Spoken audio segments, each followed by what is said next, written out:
Bismillahirrahmanirrahim.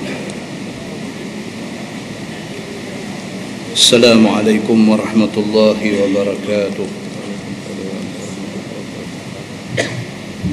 Alhamdulillah wa bihi nasta'in. Asyhadu an la ilaha illallah wahdahu la syarika lah. وأشهد أن محمدا عبده ورسوله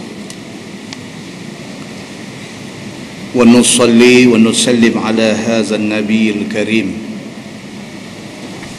سيد المرسلين وعلى آله وصحبه أجمعين. أما بعد، أيها المؤمنون اتقوا الله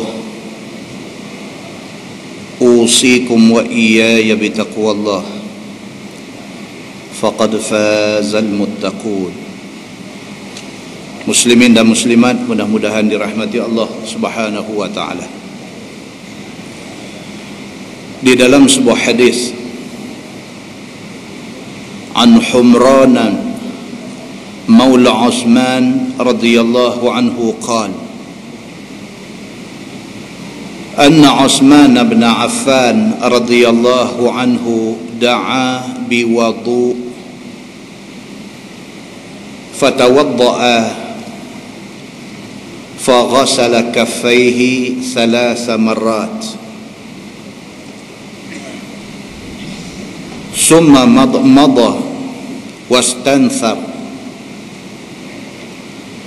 ثم غسل وجهه 3 مرات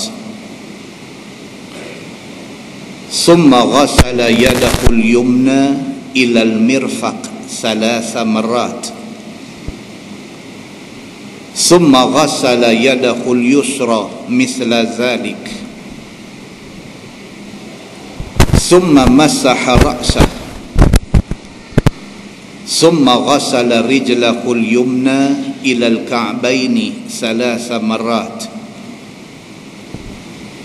ثم غسل اليسرى مثل ذلك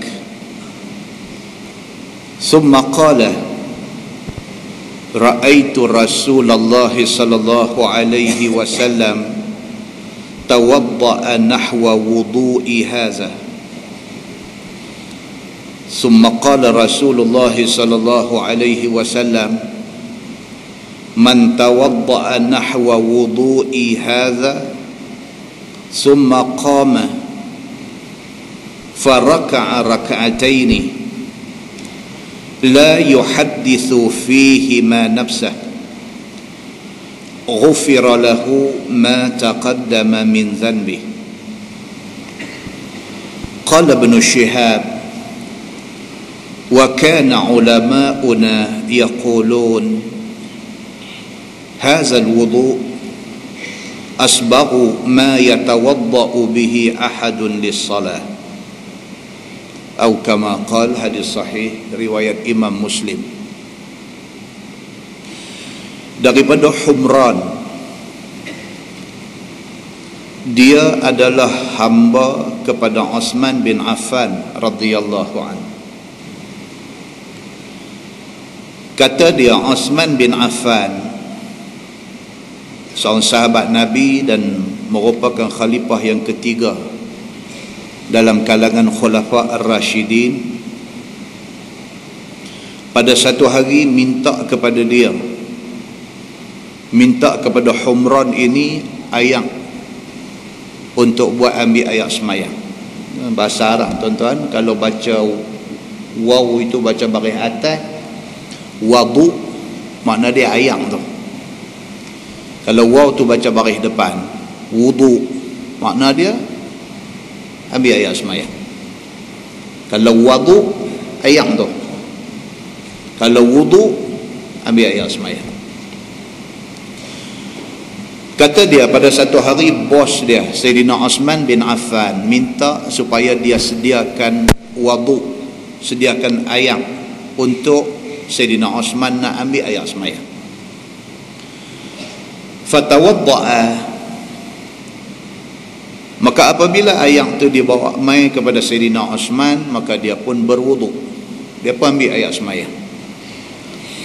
Faghasala kaffaihi thalatha marrat. Sayyidina Osman mulakan dengan membasuh dua tangan dia 3 kali. Ambil ayak semayang, dia mula dengan basuh tangan sampai pergelangan tangan, dia basuh 3 kali. Summa madmada wastanthar. Kemudian dia ambil ayak tu buat kumuk-kumuk. Madmada maksudnya kumuk-kumuk. Wastanthar, dan isap ayak masuk dalam hidung. Kita selalu miss benda ni, kita tak buat. Tuan-tuan, cerita istinsar ataupun masuk ayak dalam hidung ni, kalau ikut Imam Hanbali, Imam Ahmad bin Hanbal, ambil ayak semayang, istinsak, masuk ayak dalam hidung ni wajib. Kalau ikut mazhab Hanbali, mazhab di Mekah, di Madinah ni, kalau sekiranya ambil ayak semayang tak masuk ayak dalam hidung, wuduk tak sah. Dalam mazhab Syafi'i dan mazhab Imam Malik, waktu ambil ayak semayang, masuk ayak dalam hidung itu sunat. Tetapi ketika mandi wajib kena masuk ayak dalam hidung. Ini mazhab Syafi'i. Dia dengar malam ni dia main ketang kaki. Duk mandi wajib 40 tahun dah tak masuk ayak dalam hidung. Sedangkan itu keputusan dalam mazhab Syafi'i. Dan kita kadang-kadang pengkak dengan orang pasal kita kata kita mazhab Syafi'i, kita tuduh orang tu mazhab ni, kita tuduh orang tu mazhab ni. Tengok-tengok, bila mandi wajib kita tak istinsak, tidak masuk ayak dalam hidung. Sedangkan Imam Syafi'i kata wajib masuk ayak dalam hidung ketika mandi wajib. Kata Humran, hamba kepada Sayyidina Osman bin Affan, dia kata satu hari Sayyidina Osman minta dekat dia ayak untuk ambil ayak semayang, maka dia pun bagi. Bila bagi, Sayyidina Osman ambil ayak semayang, dia start dengan basuh tangan sampai di pergelangan tangan salah samarat 3 kali. Summa madmada, kemudian dia kumuk. Wastanthar, kemudian dia istinsyak, ayak masuk dalam hidung. Summa ghassala wajhahu salasa marrat. Lepas itu Sayyidina Osman basuh muka 3 kali. Summa ghassala yadahu al-yumna ila al-mirfaq salasa marrat. Lepas itu Sayyidina Osman basuh tangan daripada ujung jari sampai ke mirfaq, sampai ke siku sebelah kanan 3 kali. Summa ghassala yadahu al-yusra mithla dhalik. Lepas itu Sayyidina Osman basuh tangan belah kiri sampai di siku juga 3 kali. Summa masaha ra'sah. Lepas itu Sayyidina Osman ambil sapu kepala dia dengan ayak tu. Summa ghassala rijlahul yumna ila al-ka'bain thalatha marrat. Lepas itu Sayyidina Osman bin Affan basuh kaki sampai di buku lali sebelah kanan 3 kali. Summa ghassala al-yusra mithla dhalik. Lepas itu basuh kaki belah kiri juga sampai ke buku lali 3 kali. Summa qala, habis dia ambil ayat semayang macam tu, kata Sayyidina Osman bin Affan, ra'aitu Rasulullah sallallahu alaihi wasallam tawadda nahwa wudu'i hadha. Dia kata macam nilah aku tengok Nabi sallallahu alaihi wasallam ambil semayang. Nabi sallallahu alaihi wasallam ambil semayang, dia basuh tangan sampai pergelangan tangan 3 kali, dia komok, kemudian dia masuk ayak dalam hidung juga 3 kali. Lepas itu dia basuh muka 3 kali. Muka dalam hadis lain diperincikan. Sempadan muka itu ialah mula daripada tempat tumbuh rambut di atas ni. Walaupun orang tu botak, tetapi dia kena ambil kira kebiasaan tempat tumbuh rambut bagi orang yang ada rambut di mana, maka di situ sempadan dia. Sama macam kita pergi Mekah, kita buat haji ataupun kita buat umrah, yang first round kita buat tu, kita tahallul cukup habis botak.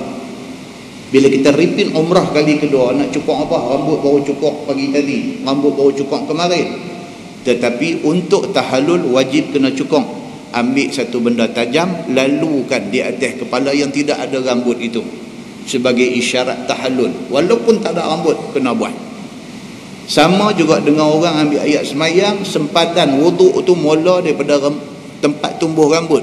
Kalau dia botak, dia kena agak-agak tempat yang biasanya tumbuh rambut, start daripada situ sampai bawah dagu. Kiri kanan anak telinga kecil ni sampai anak telinga balik ni, semua kawasan tu kena cover. Kalau ada sebesar kuku, tidak kena wuduk di kawasan yang menjadi anggota wuduk, maka wuduk itu tidak sah. Bila tidak sah, sembahyang tidak sah. Bila tidak sah wuduk, kita buat haji tidak sah. Bila tidak sah wuduk, kita umrah tidak sah. Tidak sah haji, tidak sah umrah, tidak sah umrah, tak apa, kita balik dengan bawa balik ihram ke rumah.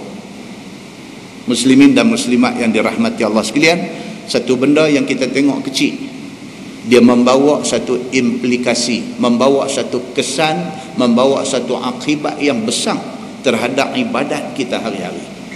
Muslimin dan muslimat yang dirahmati Allah sekalian, bila Sayyidina Osman bin Affan ambil ayat semayang, dia demonstrate, dia tunjuk cara ambil semayang daripada mula basuh tangan sampai pergelangan tangan, sampailah kepada basuh kaki. Bila selesai, dia kata kepada khadam dia yang bernama Humran tadi ni, dia kata apa? Ra'aitu Rasulullah sallallahu alaihi wasallam tawadda nahwa wudu'i haza.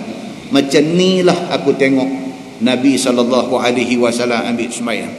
Summa qala Rasulullah sallallahu alaihi wasallam man tawadda nahwa wudu'i haza. Nabi sallallahu alaihi wasallam bersabda, Nabi kata siapa ambil ayat sembahyang macam ni, macam yang Sayyidina Osman tunjuk tadi, siapa yang ambil ayat semayang macam ni, summa qala faraka'a raka'atain. Kemudian Nabi kata bila dia selesai ambil ayat semayang, dia sembahyang 2 rakaat. Sebahagian ulama kata itu adalah sembahyang sunat wuduk. Sebahagian ulama di kalangan ulama hadis, sebahagian kata itu sembahyang sunat tahiyatul masjid. Itu perbincangan. Kalau kita buat sembahyang 2 rakaat dengan niat sunat wuduk juga tidak salah. Kalau lepas kita ambil ayat semayang, kita masuk semayang sunat tahiyat masjid 2 rakaat, juga tidak salah. Sama perbahasan dengan orang yang daripada Madinah nak mai ke Mekah. Mereka singgah di masjid Bir Ali. Singgah di masjid Bir Ali, turun pergi semayang 2 rakaat. Semayang 2 rakaat itu semayang 2 rakaat apa? Adakah 2 rakaat sunat tahiyat masjid ataupun 2 rakaat sunat ihram? Itu perbincangan di kalangan ulama besar. Bukan kita yang nak bincang benda tu. Kalau kita buat sembahyang sunat tahiyat masjid pun tak salah. Kalau kita buat sembahyang sunat ihram pun tak salah. Kerana itu perbincangan di kalangan ulama yang besar-besar. Muslimin dan muslimat yang dirahmati Allah sekalian, Sayyidina Osman kata, Nabi bagi tahu. Nabi kata siapa ambil ayat sembahyang komplit sampai basuh kaki, faraka'a raka'atain, kemudian dia sembahyang sunat 2 rakaat, la yuhaddithu fihi ma nafsah. Di antara ambil ayat semayang dengan sembahyang sunat 2 rakaat itu, dia tak cakap apa. Daripada habis ambil ayat semayang dengan dia sembahyang sunat 2 rakaat, in between tu dia tak cakap apa dengan siapa-siapa. Nabi SAW kata, ghufira lahu ma taqaddama min zanbih, maka diampunkan baginya dosanya yang terdahulu. Hadis itu hadis sahih riwayat Imam Muslim. Muslimin dan muslimat yang dirahmati Allah sekalian, kita sebenarnya mempunyai banyak ruang untuk buat baik dan untuk tambah pahala. Cuma kita tidak grab peluang itu, maka kita kekal sebagai satu orang yang miskin pahala.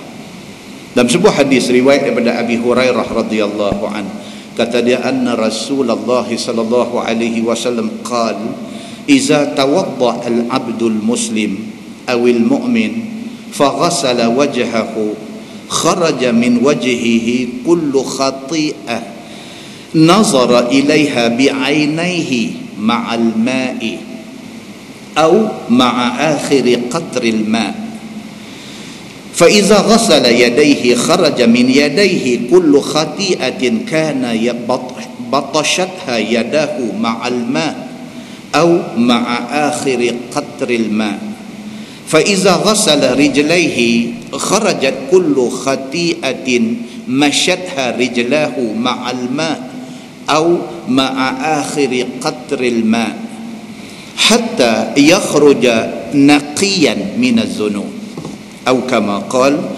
Hadis sahih riwayat Imam Muslim daripada Abi Hurairah radhiyallahu anhu. Kata dia, Nabi SAW bersabda, apabila satu orang hamba yang Islam, yang beriman, berwuduk, Nabi kata, apabila kita ambil air semayang, faghassala wajhah, tiap-tiap kali kita basuh muka waktu ambil air semayang, kharaja min wajhihi kullu khati'ah nazara ilaiha bi'ainaihi ma'al ma' au ma'a qatril ma' au ma'a akhiri qatril ma'.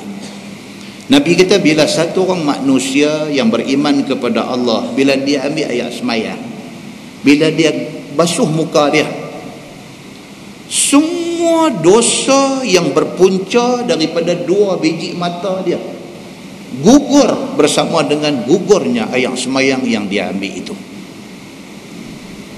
ataupun gugur bersama dengan titisan akhir air semayang yang jatuh daripada muka dia. Hadis ini hadis sahih riwayat Imam Muslim.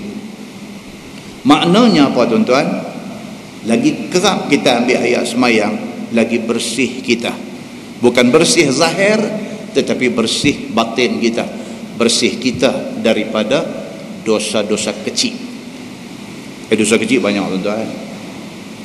Dosa kecil banyak. Hari-hari yang kita duk buat dosa kecil ni, kalau ada satu buku tulis, tak habis tulis.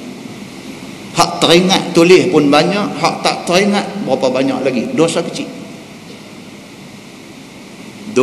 Tengok satu orang dengan tak ada pasal, terlintas dalam hati, dia ni betul betul dosa. Ada kita buat hari-hari tengok satu orang, dia ni yang boleh buat rumah macam ni rasuah ni, tak ada jalan lain. Dosa. Betul ke dia rasuah? Tak tahulah, tapi lintasan itu sesuatu yang tidak boleh kontrol, beyond kita punya kontrol. Mata tengok, hati dia nanti berkata-kata. Mata tengok, hati nanti berbisik-bisik. Mata tengok, dosa. Hari-hari kita duk generate dosa ni bukan sikit, dan itu dosa kecil. Dosa ini gugur beserta dengan air semayang yang kita ambil. Basuh muka, Nabi kata bersama dengan air basuh muka duk jatuh tu, jatuh dosa-dosa yang melibatkan mata kita. Ataupun dalam riwayat lain dia kata bersama dengan gugurnya ayat yang terakhir menitik daripada anggota wuduk, maka gugur dosa-dosa kita. Fa iza ghassala yadayhi kharaja min yadayhi kullu khati'ah kana battashatha yadahu ma'al ma' au ma'a akhiri qatril ma'. Dan demikianlah Nabi kata, apabila satu orang tu ambil air semayang, basuh tangan, sekali dengan air yang jatuh, air semayang yang duk jatuh daripada tangan dia, maka gugur segala dosa yang berkaitan dengan tangan dia. Dan dosa itu, kata ulama hadis, ialah dosa kecil. Dosa apa? Dia kata kana battashatha yadahu ma'al ma', yang dia guna tangan tu pergi duk raba benda yang tak patut. Raba benda tak patut ni pun satu leceh macam cerita. Dosa. Dan dosa tu gugur, jatuh, berambung sekali dengan gugur air semayang yang kita ambil di anggota tangan kita. Fa iza ghassala rijlaihi kharajat kullu khati'ah masyatha rijlahu ma'al ma' au ma'a akhiri qatril ma'. Demikianlah apabila kita basuh kaki, segala dosa yang bersangkut dengan kaki gugur sekali dengan gugurnya air yang kita guna untuk basuh kaki ketika berwuduk itu. Hatta yakhruja naqiyan minaz zunub, kata Nabi SAW, sehinggalah dia keluar daripada masjid dia semayang tu dalam keadaan naqiyan minaz dzunub, dalam keadaan dia satu orang yang bersih daripada dosa-dosa kecil.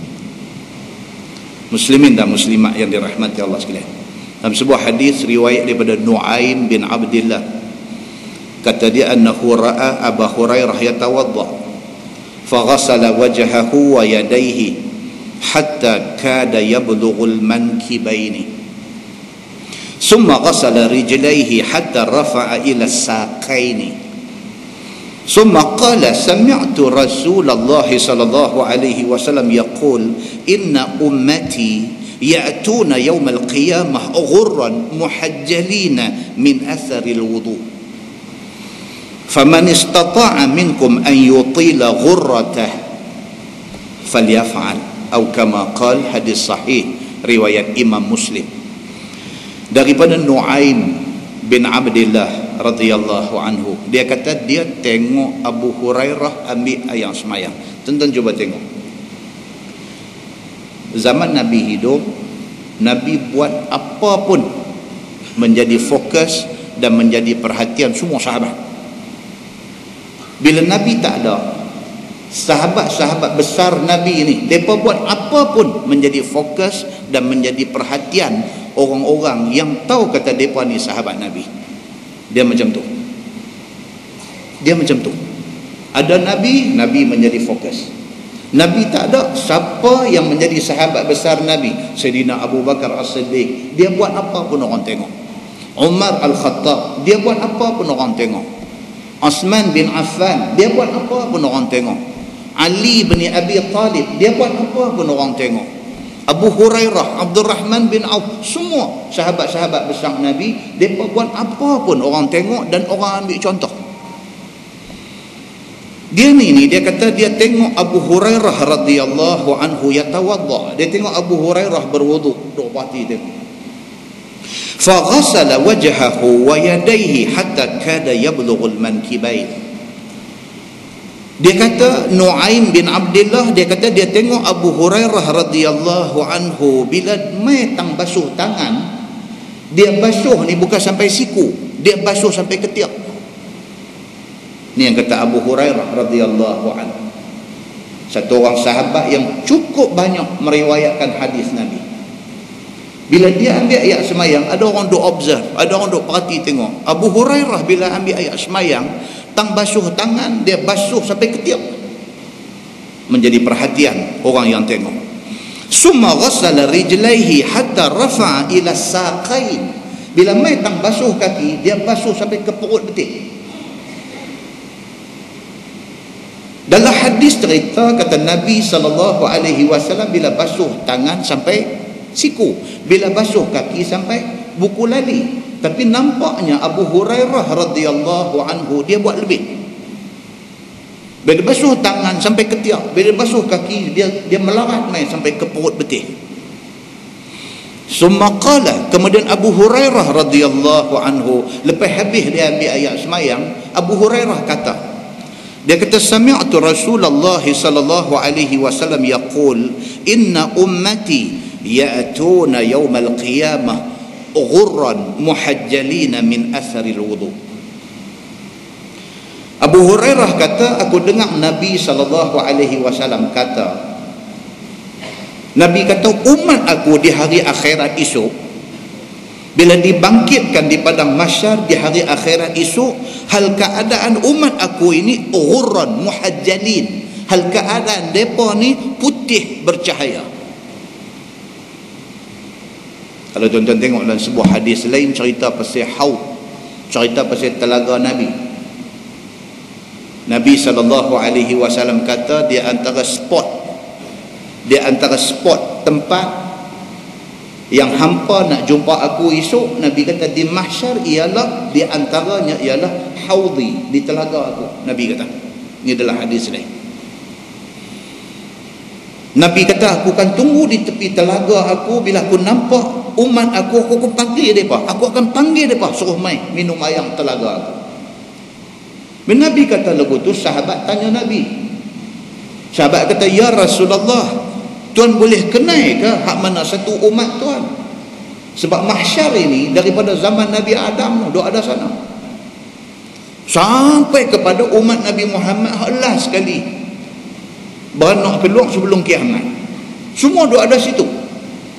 Bila Nabi SAW kata, aku nanti tunggu hampa di tepi telaga aku nanti panggil hampa, suruh main minum air telaga aku. Sahabat kata, ya Rasulullah, dalam keadaan ramai umat Nabi-Nabi lain semua dah ada, Tuan macam mana nak kenal umat Tuan hak mana satu? Nabi jawab yang ni. Nabi kata, umat aku ini boleh dikenal daripada ghurran muhajjalin, daripada anggota wudu mereka terbit cahaya. Bila aku tengok anggota wuduk bercahaya, aku tahu itu umat aku, Nabi kata. Itu satu riwayat. Dia main satu riwayat lain pula, hadis berkenaan dengan telaga Nabi SAW juga. Nabi kata, ada di kalangan sahabat-sahabat aku, maksudnya umat Nabi, yang apabila dia nak main dekat dengan telaga aku, malaikat duk halau. Seperti mana Nabi kata, orang yang bela unta, bawa unta dia pergi ke telaga nak bagi minum air, apabila unta orang lain main nak tumpang minum, dia halau. Nabi buat perbandingan. Demikianlah keadaan di telaga Nabi SAW esok ni. Nabi duk panggil umat dia. Ada sebahagian daripada umat dia, Nabi kenal kata umat dia, main dekat, tiba-tiba malaikat pergi blok, halau balik. Sahabat tanya Nabi SAW, pasal apa jadi macam tu? Nabi kata, aku tanya malaikat, kenapa engkau halau mereka? Kerana mereka itu ashabi, sahabat-sahabat aku. Malaikat kata dekat Nabi Muhammad, engkau tak tahu sepeninggalan engkau apa yang mereka buat. Dalam syarah hadis tu dia kata apa? Mereka murtad daripada Islam yang dibawa oleh Nabi SAW. Ada jadi, dan benda ini juga disebutkan di dalam hadis yang sahih. Muslimin dan muslimat yang dirahmati Allah sekalian, apabila Abu Hurairah selesai ambil ayat semayang, dia kata kepada Nuaim bin Abdullah, dia kata, aku pernah dengar Nabi SAW bersabda, Nabi kata, umat aku di hari akhirat esok akan dibangkitkan di padang mahsyar dalam keadaan ghurran muhajjalin, dalam keadaan anggota wudu mereka itu bercahaya. Kemudian Nabi kata, faman istata'a minkum an yutila ghurratah, siapa di kalangan hampa yang mampu bila ambil air semayang bagi lebih daripada sempadan wudu. Maksudnya kalau sempadan dia daripada ujung jari sampai siku, ambil bagi lebih kalau mampu. Kalau mampu maksudnya apa? Duduk di tempat yang mudah air. Itu maksud kalau mampu. Kalau duduk di kawasan yang air susah nak dapat, di Selangor misalnya, kan? Ataupun negeri Arab susah nak dapat air, jangan dibazirkan air sebegitu rupa. Maka ambil ayat semayang ni, Nabi SAW kata, faman istata'a minkum, siapa di kalangan hampa yang mampu ambil ayat semayang bagi lebih daripada sempadan wuduk itu, an yutila ghurratah, maka hendaklah dilebihkan, dipanjangkan kawasan sempadan wuduk itu. Itu sebab Abu Hurairah radhiyallahu anhu dia buat macam tu. Bila dia ambil air semayang, dia basuh sampai ke ketiak. Bila dia basuh kaki, dia basuh sampai ke perut betik. Nabi SAW kata, siapa mampu falyaf'al, maka hendaklah dia buat macam tu. Muslimin dan muslimat yang dirahmati Allah sekalian, dalam sebuah hadis Nabi SAW bersabda, Nabi kata, ma minkum min ahadin yatawadda fayablughu aw fayusbighul wudu' yaqul asyhadu an la ilaha illallah wa asyhadu anna muhammadan abduhu wa rasuluh illa futihat lahu abwabul jannati thamaniyah yadkhulu min ayyiha sya'a atau kama qala. Hadis sahih riwayat Imam Muslim. Nabi SAW bersabda, Nabi kata, siapa-siapa daripada kalangan hampa yang ambil ayat semayang, ambil bagi sempurna. Nabi kata, Kalau kita ambil ayat semayang, ambil elok-elok, jangan kelang kabut. Habis selesai ambil ayat semayang, bacalah sikit. Nabi kata, apa dia? Asyhadu an la ilaha illallah wa anna Muhammadan abduhu wa rasuluh. Senang tak senang? Senang. Habis ambil ayat semayang, terus kata asyhadu an la ilaha illallah, yang duduk baca selalulah. Sambung wa anna Muhammadan abduhu wa rasuluh. Ingat tu ya Nabi kata. Illa futihat lahu abwabul jannati samaniyah, Allah akan buka ke 88 pintu syurga. Yadkhulu min ayyiha syaa, masuklah daripada pintu mana pun kamu boleh masuk. Dan hadis itu hadis sahih riwayat Imam Muslim. Nampak tuan-tuan? Susah ke nak buat? Tak susah, cuma terlupa nak buat. Tu yang kata Islam satu agama yang cukup cantik, mempunyai banyak ruang untuk kita buat pahala, tapi kita tidak ambil, tidak rebut peluang itu. Dan dalam bab wuduk, saya saja ambil mukadimah ni walaupun dia ringan, pasal ayat kita nak baca sekali lagi ada cerita tentang perintah wuduk. Amaran daripada Nabi SAW, dan hadis riwayat daripada Abdullah bin Amru radhiyallahu anhu. Hadis ni berlaku apabila nak semayang asar. Nabi dan sahabat-sahabat dalam musafir. Nabi dan sahabat-sahabat dalam musafir singgah di satu tempat untuk semayang asar. Nabi dah pergi duduk dah di tempat nak jadi imam semayang, jadi sahabat ni kelang kabut. Sahabat ni kelang kabut pasal tengok Nabi nak start semayang dah, kelang kabut. Bila kelang kabut ni, ambil ayat semayang tu dia jadi cincai. Ambil ayat semayang sudah jadi tidak sempurna. Nabi SAW bila tengok keadaan sahabat jadi gopoh-gapoh, kelang kabut, nak ambil ayat semayang ini, dengan suara yang keras, dengan suara derah, Nabi kata apa? Isbaghul wudu. Nabi kata isbaghul wudu, sempurnakan ayat semayang. Nabi kata wailun lil aqab minan nar, celakalah tumit-tumit yang tidak kena ayat semayang, itu akan menjadi bahagian api neraka. Tempat yang kritikal bila kita ambil ayat semayang ni, tempat kritikal di mana? Tumit. Bila kita ambil ayat semayang ni, bila mai tang basuh kaki tu, kita nanti cebok, kita nanti corok ke depan aja, tumit nanti tak kena. Tuan-tuan saja pergi tunggu di tepi kolah, di tepi tempat pancung orang ambil ayat semayang, saja perhati benda ni, berapa ramai hak ambil ayat semayang, tumit tak kena. Pasal apa? Pasal dia kira basuh kaki. Kaki dia dah basuh dah, dia kata walhal tidak meliputi seluruh kawasan yang dipanggil kaki. Maka kawasan tumit itu difokus oleh Nabi SAW. Nabi kata isbaghul wudu, sempurnakan ayat semayang apabila kamu ambil ayat semayang.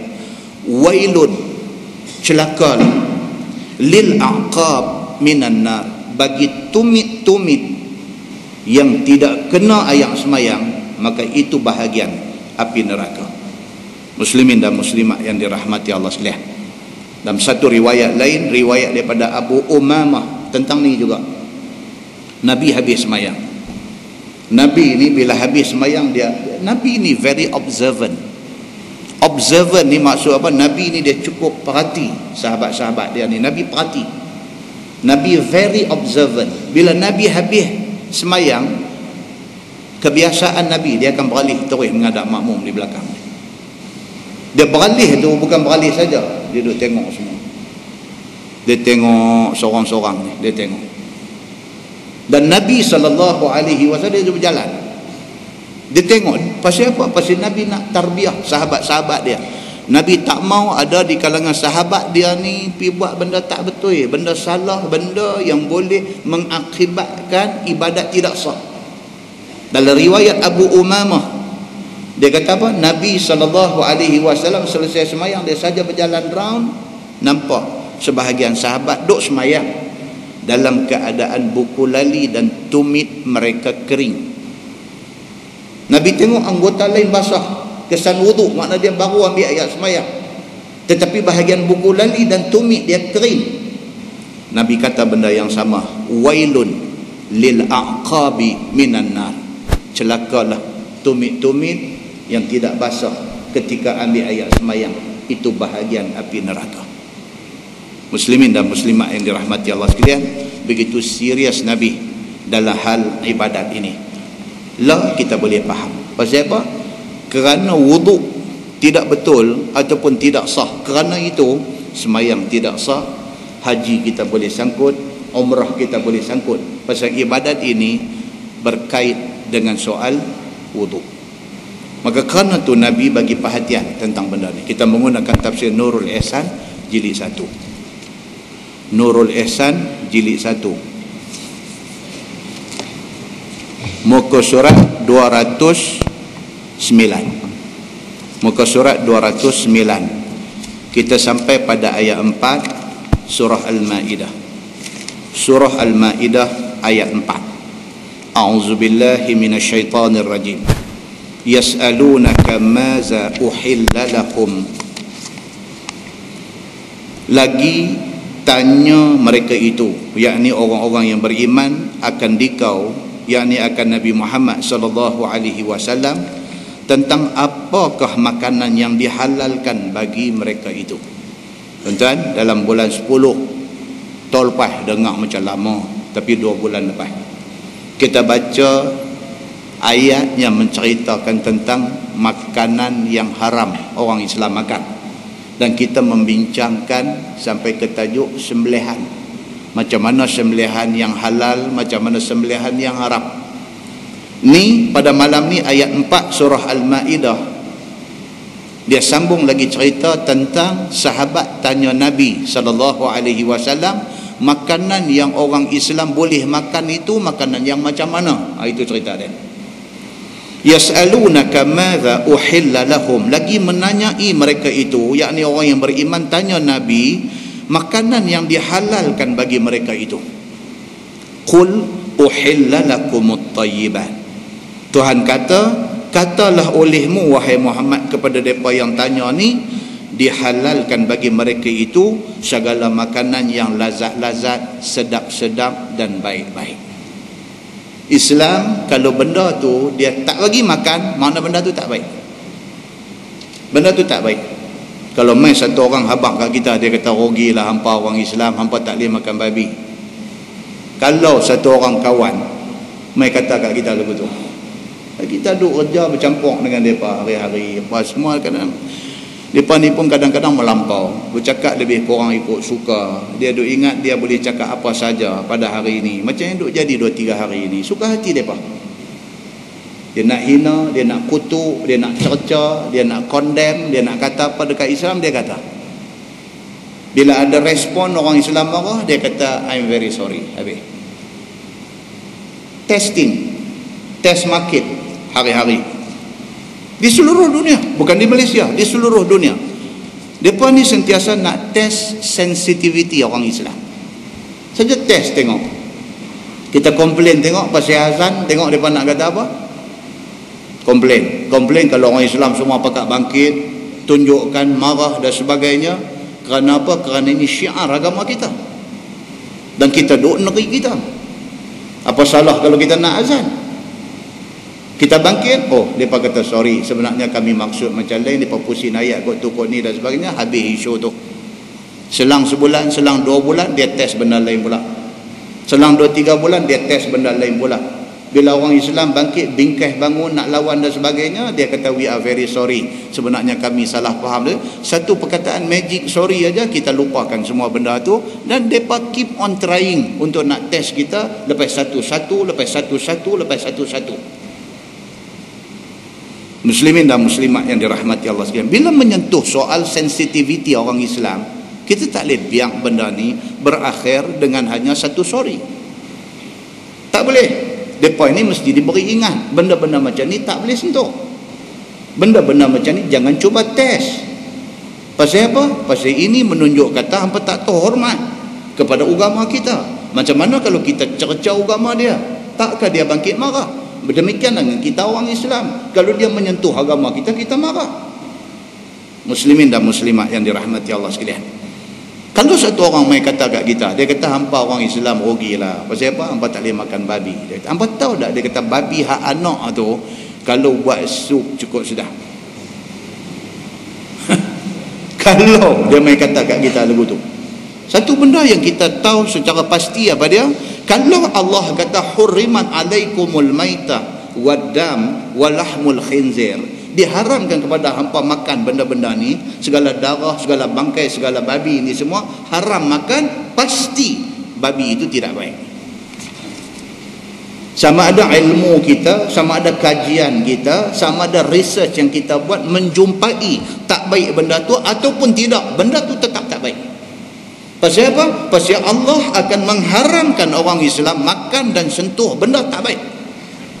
Pasal apa? Pasal ayat yang kita baca pada malam ini, Allah suruh Nabi Muhammad bagi tahu, uhilla lakumut thayyibat.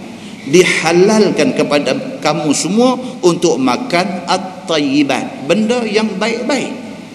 Maknanya kalau Islam kata haram, tak baik. Oh, dia kata hang cakap macam ni pasal hang tak pernah duduk di UK, hang tak pernah duduk di United Kingdom. United Kingdom ni lah ni snow tengah turun. Di London dia apa? Snow tengah turun lah ni. That's why dia kata orang putih depa minum liquor. Bila minum arak, bila minum liquor, badan jadi panas. Depa boleh buat kerja walaupun di dalam cuaca sejuk. Kita kata kat dia pergi mampus dekat hang. Benda tu tak bagus.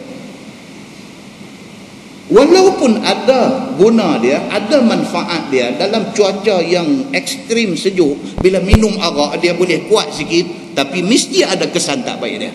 Pasal apa? Pasal Allah mengharamkan benda tu, mesti ada tak baik. Tu aja cerita dia.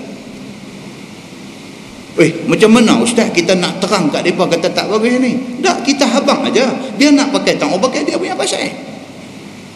Tuan-tuan, kita berhujah dengan mereka ni, bukan kita mesti berhujah sampai dia terima. Kita habang, dia nak terima, dia tak mau terima, dia punya pasal. Kita nak habang kat dia, kata Tuhan kita, Allah kata benda tu tak bagus, tentu tak bagus. Dia kata you buktikan tak bagus. Aku tak ada masa nak buktikan. Yang pentingnya Tuhan aku kata tak bagus, aku yakin benda tu tak bagus. Habis cerita. Kalau kita nak menang berhujah, belum tentu hujah kita boleh membawa menang. Kadang-kadang tak betul yang ni pun pandai berhujah. Tak, kita senang ya. Dia nak beriman, dia beriman, dia tak mau, dia punya suka. Kita, Tuhan kita kata benda tu tak bagus, tak bagus. Habis. Muslimin dan muslimat yang dirahmati Allah sekalian. Qul uhilla lakumut thayyibat. Kata olehmu telah dihalal bagi mereka itu akan segala makanan yang lazat-lazat dan sedap-sedap. Wa ma 'allamtum minal jawarih. Dan halal perburuan barang binatang yang kamu ajak berburu daripada segala binatang yang menghambat, daripada anjing dan namir. Namir ni tiger, harimau. Dan halang dan juga sewah, sekaliannya itu hal sudah diajar dan terbatas. Dia kata halal juga bagi kita makan binatang buruan yang diburu oleh benda-benda ni. Kita guna anjing yang terlatih untuk pergi tangkap kijang misalnya. Kijang tu kita halal makan. Kita guna anjing yang terlatih untuk pergi cukup kijang dan bawa mai kat kita. Anjing yang kita guna untuk cukup kijang tu bawa mai. Kijang tu boleh makan, tak boleh makan? Boleh. Dengan syarat, Imam Syafi'i tambah syarat. Imam Syafi'i kata syarat dia apa? Syarat dia jangan ada tanda-tanda pada binatang yang diburu itu, tanda-tanda anjing ni dah makan sebahagian daripada dia.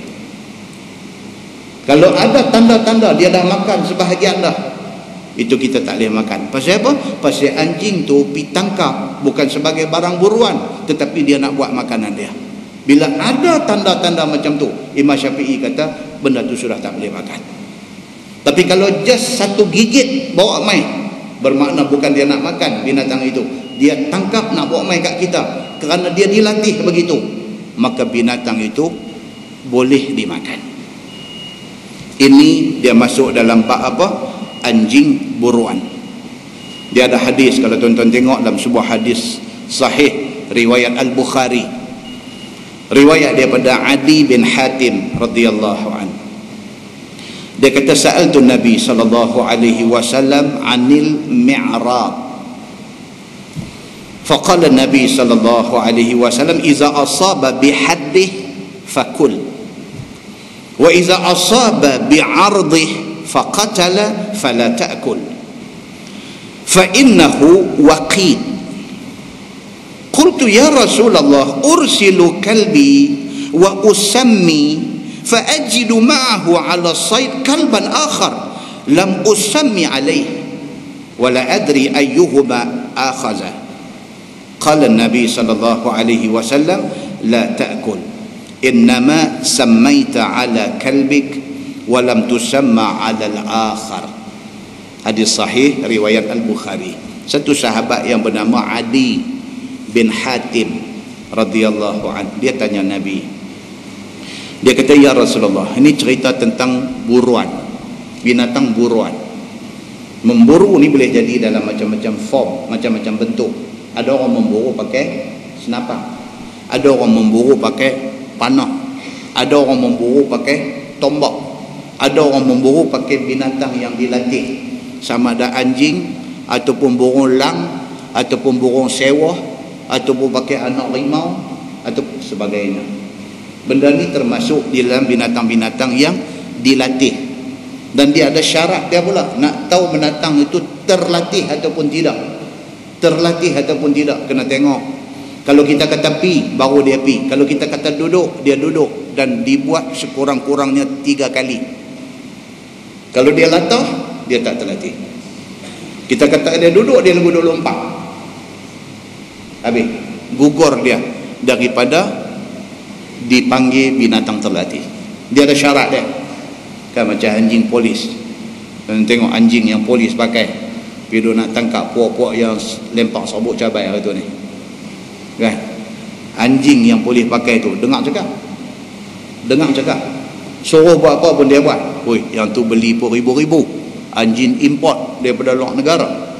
Itu yang dikatakan anjing yang terlatih. Dia macam tu. Hadut latah ni dia tak boleh nak digunakan untuk berburu, tak boleh, pasal dia tak cukup terlatih. Sahabat Nabi yang bernama Adi bin Hatim sudah tanya Nabi tentang al-mi'rad. Dia nak tanya ni tentang 2 benda. Satu tentang anak panah yang digunakan waktu memburu, dan yang kedua tentang binatang yang digunakan untuk dijadikan macam anjing terlatih nak tangkap binatang buruan. Dia nak tanya Nabi tentang 2 benda ni. Dia panggil al-mi'rad. Nabi SAW kata dekat dia, dalam hal nak guna anak panah, benda tajam ataupun lembing ataupun tombak, Nabi kata iza asaba bihaddi fakul. Apabila binatang itu kena anak panah, kena haddi, kena arrow tajam tu, itu dia panggil had. Kena bucu tajam, besi tajam tu, mata anak panah ke, mata lembing ke, kalau kena yang tu fakul. Nabi kata makan. Tu saya dah cakap banyak.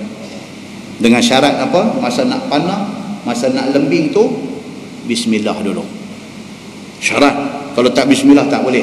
Bismillah baru lembing, bismillah baru panah. Ataupun dalam zaman hari ni orang pakai senapang. Buat lagu tu, lepas tu pistol, saya sebut senapang. Pasal kalau nak buat senapang panjang, kita buat lagu tu, tapi nak abang senapang. Okey?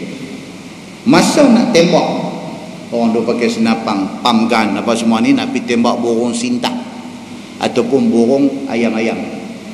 Daripada pergi tembak dekat Sungai Kota, dekat dengan sempadan apa Pulau Pinang, Perak, dekat Bagan Serai, naik ke atas tu, itu tempat burung ayam-ayam dengan burung sintang. Kalau Pulau Pinang ni sintang lain pula. Pulau Pinang ni dia banyak masalah. Dia kata aku tengok nampak sintang tu macam tu, bukan burung sintang yang tu. Yang tu sintang kepala hitam. Dia nampak sintang satu macam. Sintang tu sudah digunakan dalam maksud lain. Okey, ni burung sintang. Kalau guna senapang, guna panggan pun sobak. Bismillah dulu baru tembak. Dan kalau jatuh berdebu, itu halal dimakan. Nabi kata begitu. Baik. Wa iza asaba bi'ardih, Nabi kata, faqatala fala ta'kul. Baling lembing, nampak satu kijang, satu rusa, depa duduk kat belah gerik. Kat belah gerik sana, sampai hari ni ada rusa, depa duduk makan rusa. Boleh duk ambil order pula. Kalau ada orang perhilitan, mampu tangkap, mampu. Tak boleh. Binatang ni binatang kontrol, terkawal. Tapi puak-puak tu dia peduli apa? Dia jual apa tu je. Dia pakai lembing. Dia nampak kijang lalu, dia ambil lembing, dia balin. Dia balin-balin, tak kena hadik. Tak kena tajam tu. Dia pergi kena tongkuai belah batang tu. Dia balin tu, pergi cacak di pokok, batang tu bidak, tontok kepala kijang tu. Maka kijang tu pun qalu inna lillahi wa inna ilaihi raji'un. Baik, boleh tak makan kijang yang kena bedai dengan kayu, batang lembing, batang tombak tu? Boleh tak boleh? Nabi kata fala ta'kul. Kalau dia bukan kena hak belah tajam, tapi dia kena belah batang tu, faqatala, dan dia mati, fala ta'kul. Nabi kata itu tidak boleh makan. Walaupun dia bismillah, tetapi lembing dia tu tak kena binatang, kena pokok, bidah kepala binatang tu mati, fala ta'kul, tak boleh makan. Nabi kata. Baik. Fa innahu waqid. Nabi kata kalau dia mati tidak kena belah tajam tu, dia jadi bangkai. Nabi kata dia jadi bangkai. Qultu, Adi bin Hatim ini tanya Nabi, ya Rasulullah, ursilu kalbi wa usammi fa ajidu ma'ahu ala sayd kalban akhar lam usammihi alaih. Adi bin Hatim kata, baik, masalah yang kedua. Tadi pakai benda tajam, pakai tombak, pakai panah, pakai apa. Now saya pakai binatang, saya pakai anjing misalnya, saya pakai burung elang untuk pergi tangkap binatang buruan. Dia kata, masa saya nak lepas anjing ni, saya bismillah, dia kata. Anjing tu pi, dan anjing tu cukup. Bila bunyi kena cukup tu, saya pun pi. Saya pi tengok ada 4 ekor anjing, dia ada keliling kijang tu. Ada 4 ekor anjing. Dalam 4 tu sekong saya punya. Dan saya tak sure kijang ni yang cukup dia ni anjing hak saya lepas dengan bismillah tadi ataupun hak lain. Pasal dia ada 4 ekor tu. Saya tak tahu, saya tak sure, saya tak pasti. Macam mana ya Rasulullah? Qala Nabi sallallahu alaihi wasallam, la ta'kul. Nabi kata jangan makan. Pasal apa? Sudah jadi syubhah. Tak sure. Bila tak sure, Nabi kata jangan. Demikian Islam memelihara darah daging kita. Pelihara sampai macam tu. Kalau nampak ada unsur-unsur kesamaran, tak sure, tak pasti, Nabi kata fala ta'kul, jangan makan. Innama sammaita ala kalbik. Nabi kata kerana hang bismillah tadi masa nak lepas anjing hang, walam tusammi ala al-akhar, tapi hak 3 ekor lagi tak tahu siapa lepas, tak tahu bismillah kada. Nabi kata fala ta'kul, maka jangan kamu makan binatang yang ditangkap tiba-tiba ada kesamaran, tak tahu binatang mana yang bercukup dia. Muslimin dan muslimat yang dirahmati Allah sekalian, demikian sekali Islam menjaga hal kebersihan dan kesucian. Dia bersih lain, suci lain. Bersih ni nampak bersih, belum tentu suci. Tapi kalau benda yang suci pasti bersih. Dia macam tu. Islam belum tentu beriman, tapi kalau dia beriman, dia pasti orang Islam. Dia macam tu. Kita tengok semua nampak bersih, okey bersih, suci ke tak? Kena pergi tengok proses dia, baru kita tahu kesucian barang yang kita nak ambil buh dalam mulut tu. Nah, muslimin dan muslimat yang dirahmati Allah sekalian. Dan yang kedua, hadis tadi nak bagi tahu dekat kita tentang apa? Tentang bismillah ni. Importantnya bismillah ni sampai macam tu sekali. Importantnya bismillah ni. Baru minggu lepas kita baca hadis di manakah? Cerita tentang Nabi sallallahu alaihi wasallam kata, kalau satu orang bila nak keluar rumah, hadis sahih riwayat Imam Muslim, satu orang nak keluar rumah, Dia ambil ayat semayang, dia keluar daripada rumah dengan lafaz Bismillahirrahmanirrahim. Kemudian dia kata tawakkaltu 'ala Allah. Lepas itu dia kata la ilaha illallah wahdahu la syarikalah, lahul mulku wa lahul hamd wa huwa ala kulli syai'in qadir wa la haula wa la quwwata illa billah. Nabi kata siapa yang buat macam tu waktu nak keluar rumah, Allahu Akbar, Allah akan pasti protect dan pelihara dia sepanjang dia keluar itu. Very simple. Yang bersumberkan daripada hadis yang sahih. Every time nak keluar rumah, Bismillahirrahmanirrahim. Tawakkaltu 'ala Allah. La ilaha illallah wahdahu la syarikalah. Lahul mulku wa lahul hamd wa huwa ala kulli syai'in qadir wa la hawla wa la quwwata illa billah. Cukup ayat tu. Allah akan protect dia daripada dia langkah keluar sampai dia balik rumah. Muslimin dan muslimat yang dirahmati Allah sekalian, Nabi SAW tiap-tiap malam without fail, bila nak tidur 3 qul huwallahu ahad. Nabi buh tapak tangan depan muka, Nabi buih qul huwallahu ahad, qul a'udzu birabbil falaq, qul a'udzu birabbin nas. Nabi sapu daripada ujung rambut sampai ujung kaki. Apabila Nabi gering, Nabi sakit kuat sehingga kan nak angkat tangan nak tadah pun tak mampu pasal sakit yang tersangat kuat. Aisyah radhiyallahu anha pegang tangan Nabi, angkat buh di depan muka Nabi, suruh Nabi baca benda tu, dan Aisyah bantu Nabi sapu daripada ujung kepala sampai ujung kaki. Allah pelihara dia pada malam itu, daripada malam sehingga menjelang subuh esok hari. Nabi buat benda tu without fail. Jangan kita miss benda-benda simple-simple macam ni. Jangan miss. Tak aja badan nak landing tu, mau baca yang tu dulu. Tak lama tuan-tuan, habis tinggi 3 minit. Jangan sampai kita miss buat benda-benda yang penuh keberkatan. Pasal apa? Satu, pasal Quran. Yang kedua, pasal dia sunnah Nabi sallallahu alaihi wasallam.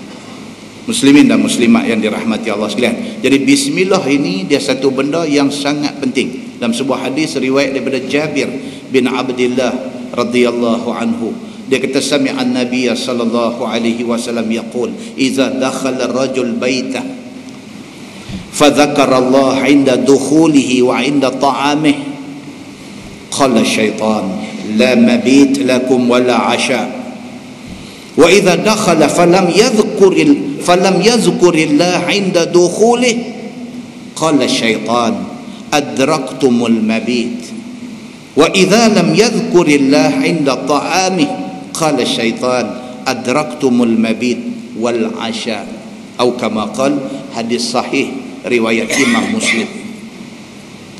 Jabir bin Abdullah dia kata apa? Dia kata dia dengar Nabi sallallahu alaihi wasallam bersabda. Nabi kata apabila satu orang masuk dalam rumah, dia sebut nama Allah ketika masuk dan ketika nak makan. Dalam syarah hadis ni dia kata fadzakarallah maksudnya bismillah. Fadzakarallah maksudnya bismillah. Ni kita nak balik daripada masjid nak masuk dalam rumah, Bismillahirrahmanirrahim. Langkah kaki nak masuk dalam rumah tu Bismillahirrahmanirrahim. Wa 'inda ta'amih, balik orang perempuan siap dah makan, nak makan Bismillahirrahmanirrahim, makan. Qala syaitan, Nabi kata setan ada dalam rumah ni, bila dia tengok kita balik sekejap lagi, masuk rumah sebut Bismillahirrahmanirrahim, duduk di meja nak makan Bismillahirrahmanirrahim, qala syaitan, Nabi kata setan akan kata apa? La mabit lakum. Setan kata kat geng-geng dia kata pocik, malam ni kita tak boleh tidur rumah dia ni. La mabit, tuan-tuan duk dengar kursus haji kan, dia duk abang mabit di Muzdalifah, mabit di Mina. Mabit ni maksud dia apa? Bermalam. Bata, daripada perkataan bata, ba alif ta. Bata maknanya tidur bermalam.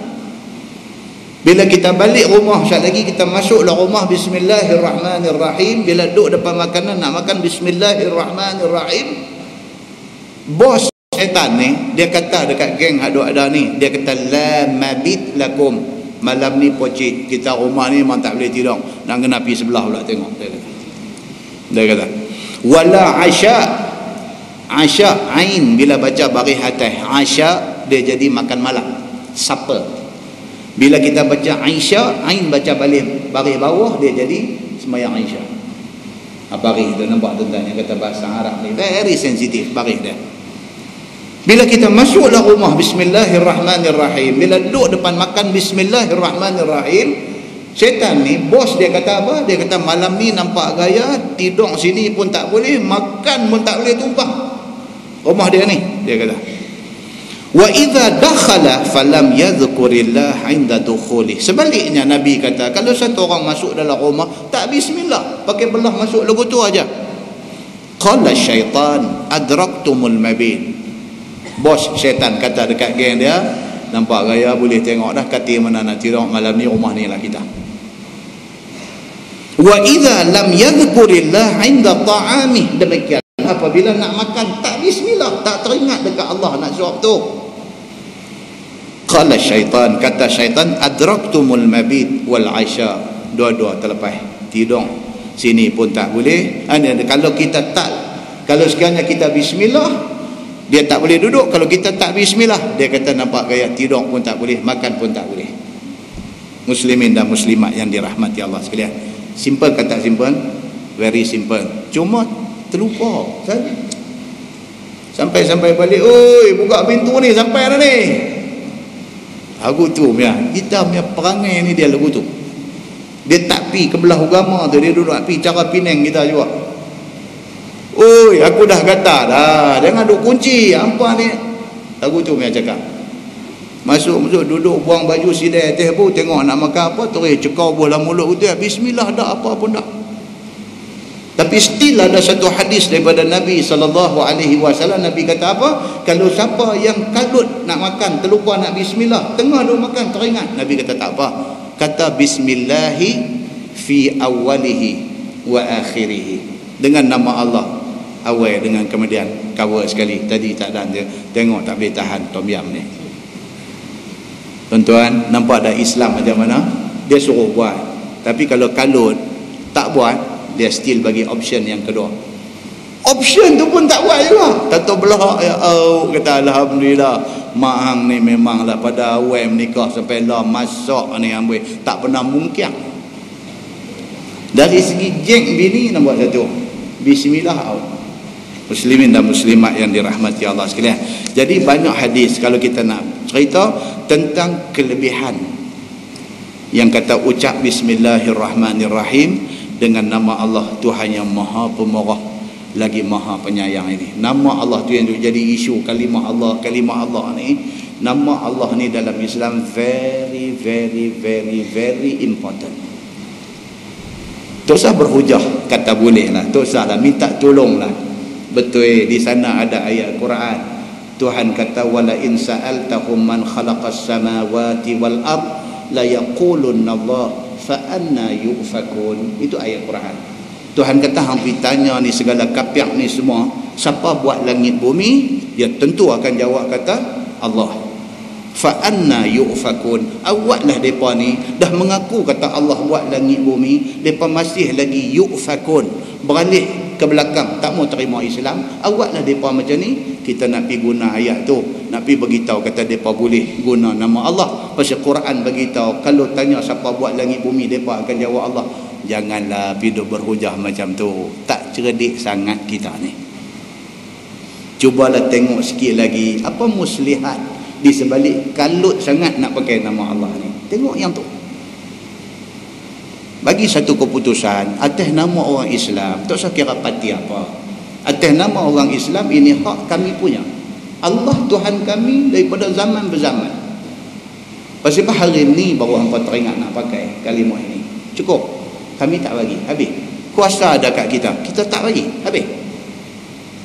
Tak payah pergi duk cerita panjang, duk buat seminar, pergi duk berhujah, duk bangkit bercakap, mikrofon duk jelkah, tak payah. Tak boleh, full stop, habis.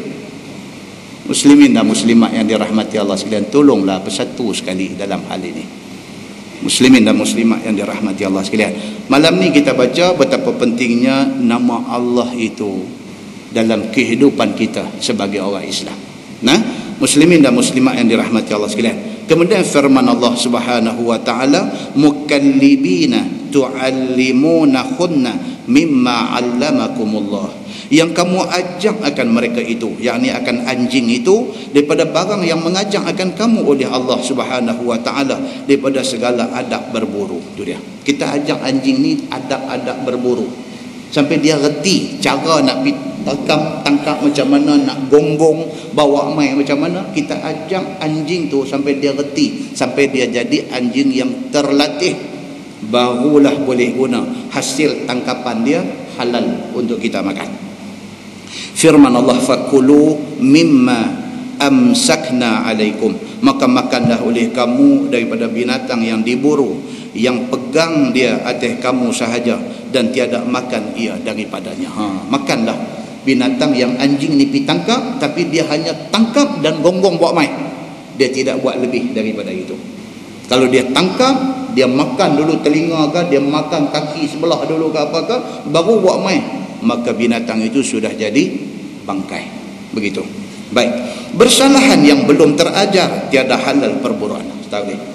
Kita tak boleh pergi guna sebarang anjing untuk pergi tangkap bawa mai, tak boleh, kerana dia bukan yang terlatih, dan tiada makan ia daripadanya. Jangan. Bersalahan yang belum terajar tiada halal perburuan itu, maka alamatnya itu ialah serbu dia apabila terlepas.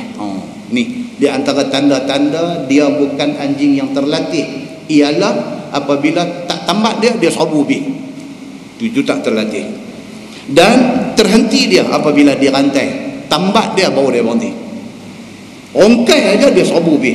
Ini tak terlatih. Ini tidak boleh digunakan untuk dibuat anjing buruan. Tak boleh. Baik. Dan hendaklah dibuat ini berulang-ulang kali, iaitu 3 kali yang demikian itu. Dia kata wazkurusmallahi alaih, dan sebut olehmu akan bismillah atasnya, yakni atas anjing yang kita nak lepas tadi, ketika lepas dia untuk perburuan itu. Masa nak lepas mesti sebut bismillah, kalau tak sebut juga tak boleh makan. Dia kata begitu.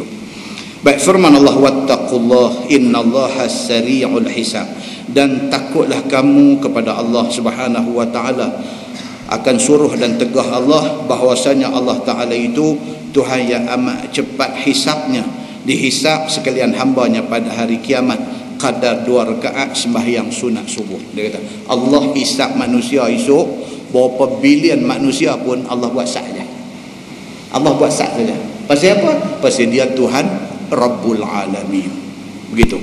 Baik, firman Allah, al-yawma uhilla lakumut thayyibat, pada hari ini dihalalkan bagi kamu akan segala makanan yang lazat, yakni pada semua orang dan yang selamat. Itu dia.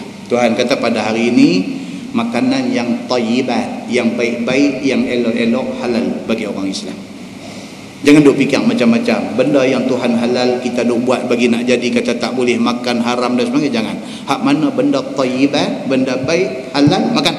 Dia kala itu yang tiada datang warid daripada nas Quran ataupun hadis pada haramnya. Selagi mana Quran hadis tidak bagi tahu dia haram, Quran hadis maksudnya adalah hadis dia tak sebut satu-satu, selain daripada hak contoh dia buat, dia bagi garis panduan.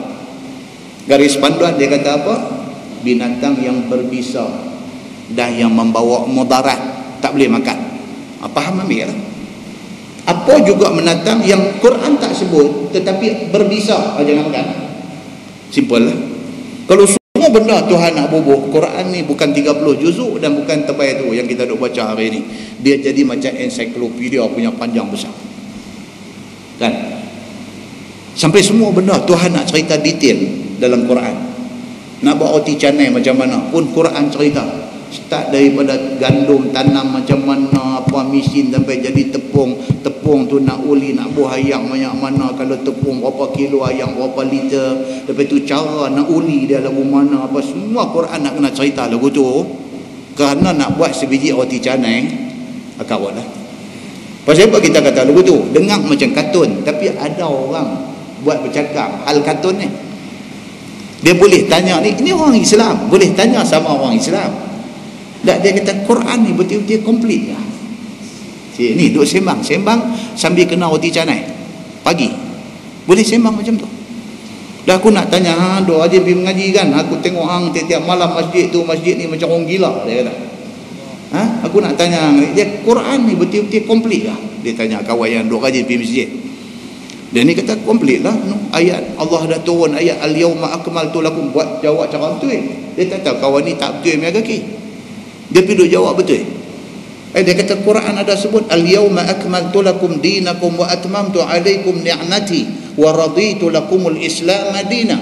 Allah buat turun ayat tu pada hari ini, akmaltu lakum dinakum, aku lengkapkan bagi kamu agama kamu, wa atmamtu alaikum ni'mati, dan aku sempurnakan bagi kamu nikmat aku, wa raditu lakumul islam madina, dan aku redha Islam menjadi cara hidup hampa. Bila turun ayat ni, Yahudi menangis. Sayyidina Abu Bakar As-Siddiq pun menangis, tapi Yahudi pun menangis. Sahabat yang lain seronok. Pasal apa? Dia faham kata bila turun ayat, satu endorsement, satu pengesahan mengatakan Quran sudah komplit, seronok. Abu Bakar menangis. Pasal apa? Pasal dia kata bila Quran sudah komplit, maknanya tidak ada ayat akan turun lagi. Maknanya Nabi sudah habis kerja dia. Maknanya Nabi sudah dekat wafat. Abu Bakar menangis. Yahudi menangis. Pasal apa? Pasal dia tak suka dengar cerita kata Islam sudah lengkap. Yahudi pergi jumpa Sayyidina Umar. Yahudi kata apa? Dia kata kalaulah ayat macam ni turun di dalam Taurat kami akan jadikan hari turun ayat ni hari raya kami. Ayatnya mengatakan agama Yahudi kami ni lengkap. Kami nak ayat ni turun mai. Kalau turun, kami jadikan hari turun tu hari raya kami. Tapi tak main dekat kami, dia main dekat Quran. Menangis depa ni. Balik kepada cerita Syekh Roti Canai pagi. Dia kata Quran ni betul-betul komplit kah? Kawan ni betul-betul pergi baca al-yawma akmaltu lakum. Pergi cerita pula Abu Bakar teriak, pergi duk cerita apa. Dia ni bukan nak dengar yang tu semua. Dia kata aku bukan nak suruh hang ceramah Maulid Nabi. Dia kata tak main lagi Maulid Nabi hari Khamis ni. Ni aku nak tanya ni, kalau betul Quran lengkap, dia kata ni roti canai, roti telur, roti apa, kuah banjir kita duk makan ni, dia kata Quran ada cerita ke? Ui, dia pergi buat tu tuan-tuan. Dia ni kata takkan sampai roti canai pun nak cerita dalam Quran. Dah hang kata lengkap ni kok mana? Dia kata macam ni. Macam ni punya kaki tripod ni mau bagi belakang dia. Apa benda nak main-main apa? Dah nak main-main apa? Anak main-main dengan siapa? Tuan-tuan, muslimin dan muslimat yang dirahmati Allah sekalian, itu adalah kisah benar yang berlaku di celah-celah orang Islam yang mengaku Islam pada hari ini. Dia boleh buat main-main dengan benda-benda yang macam ni. Muslimin dan muslimat yang dirahmati Allah sekalian. Baik, firman Allah Subhanahu wa taala, al-yauma uhilla lakumut thayyibat. Pada hari ini dihalalkan bagi kamu semua segala makanan yang lazat-lazat yang memang selamat kepada semua orang, yang tiada datang warid nas daripada Quran ataupun hadis akan haramnya. Wa ta'amul ladzina utul kitaba halal lakum, dan makanan segala mereka yang diberi akan kitab itu halal bagi kamu. Ini dia satu cerita lain. Ayat ini turun nak beritahu kepada orang Islam, kata mana-mana orang yang ahli kitab, sama ada dia Yahudi ataupun dia Nasara. Yahudi yang betul-betul ikut Taurat yang Allah buat turun kepada Nabi Musa, Nasara yang betul-betul ikut Injil yang Allah turun kepada Nabi Isa. Injil hari ni ada berapa version? Injil hari ni latest kata ada 46 version. Dulu zaman kita mengaji dia kata 5. Dulu dia cuma bagi tahu ada berapa aja. Ada Mark, ada Matthew, ada Luke, ada Barnabas, lagi banyak lah ni. Pasal apa?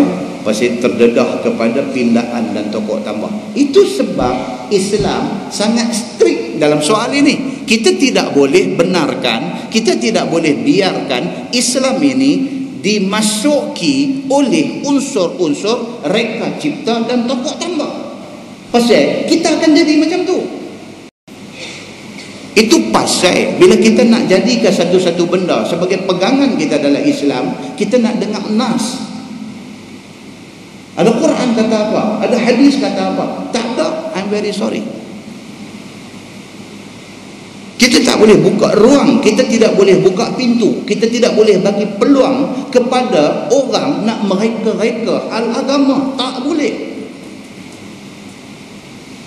Sebab kalau orang tanya kita satu-satu amalan yang kita buat, kalau kita tak ada jawapan, kita nak tisat dulu, kita pergi cek dulu. Simple lah, simple contoh. Bila ada satu kematian, mayat dah bawa turun daripada rumah. Semua Al-Fatihah, jalan setapak. Al-Fatihah, jalan setapak. Al-Fatihah, jalan setapak. Salah ke baca Fatihah tu?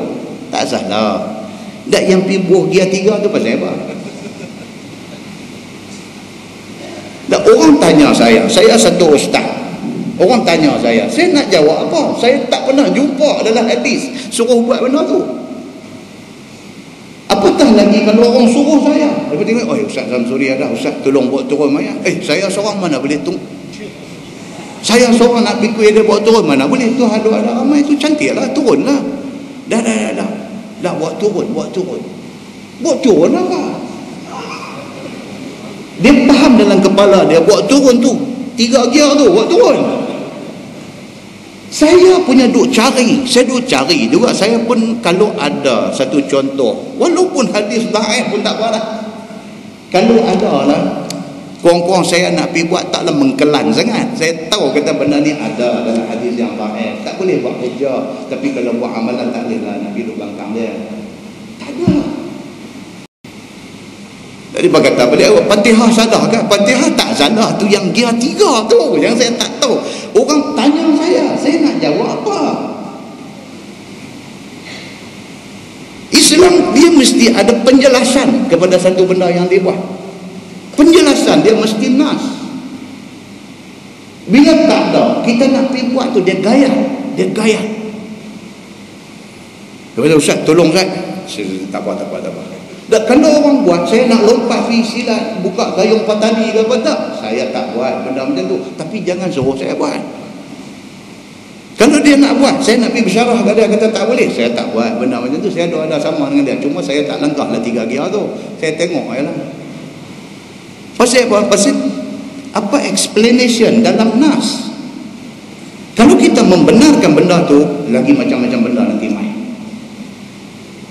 Mayat dah bawa turun depan rumah, ada pula tu imam main panggil pula mana anak-anak dia main semua lagu apa, lalu kok ada apa dulu budak-budak ada main apa dia main lalu kat bawah itu cukup tangkap tu apa, dia ada satu budak-budak ada main dulu ni kan, dia sezaman dengan orang-orang pisang masak layu. Dia ada satu game tu, beratur panjang lalu tangan dua orang buat lagu tu. Bila main dia cukup bisik apakah hang duduk belakang aku, bisik apa hang duduk belakang balik sana. Dia nak buat lagu tu dekat mayat ni, dah buat turun dah, panggil main lagu duk lalu ke bawah tu, lalu main balik ni pula, lalu mana. Orang pergi tanya ustaz yang buat ni apa, ustaz ni duk buat ni. Dia kata ni kita berdepa dulu masa mak sakit lorak, mereka tak ada nak minta ampun. Ni cara minta ampun. Semak lah tuan-tuan. Kalau bila mereka buat benda dalam agama ni, dia semak lah. Janganlah macam tu. Hak orang dulu-dulu buat sudah, hari ni kita tanya. Kita tanya pasal apa buat lagu tu? Mana dia satu hadis apa cerita sahabat tu? Tak ada nanti saya dulu. Saya tak mau kata salah, tapi nanti saya dulu saya nak cari tang mana. Kalau ada bagi tahu mai. Kita pun nak buat, kita nak bagi puas hati. Muslimin dan muslimat yang dirahmati Allah sekalian.